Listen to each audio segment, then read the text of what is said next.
কালকে পৈতে বাড়ি ছিল যে আজকে আমরা সব গঙ্গায় চান করতে গেছিলাম 10 জন মিলে। দিয়ে 5টা মেয়ে এক ধারে চান করছিল, আর আমরা 3 জন, আমার 2টো বাচ্চা গিয়েছিল এক সাইডে চান করছিলাম। দিয়ে ওরা চান করতে করতে অনেকটা একটু জলের মধ্যে গিয়েছিল।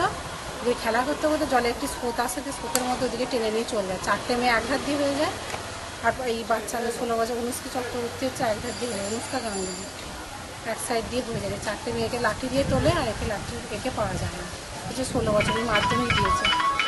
এখন চানটা করে আমি যখন উঠছি তখন চেয়ার সব ওই দিক দিয়ে তলিয়ে যাচ্ছে, ওই সাইডটা দিয়ে ডান সাইডটা দিয়ে তলিয়ে যাচ্ছে। দিয়ে আমি উঠে সঙ্গে সঙ্গে ডাকছি যে আমাদের আরও 2 জন গিয়েছিলো, তাদেরকে ওরা তলিয়ে যাচ্ছে। দিয়ে ওরা চেঁচামেচি করলো, আমিও চেঁচামেচি করলাম। দিয়ে পাশে থেকে অনেক বেটা ছেলে বড় বড় লাঠি নিয়ে গেল।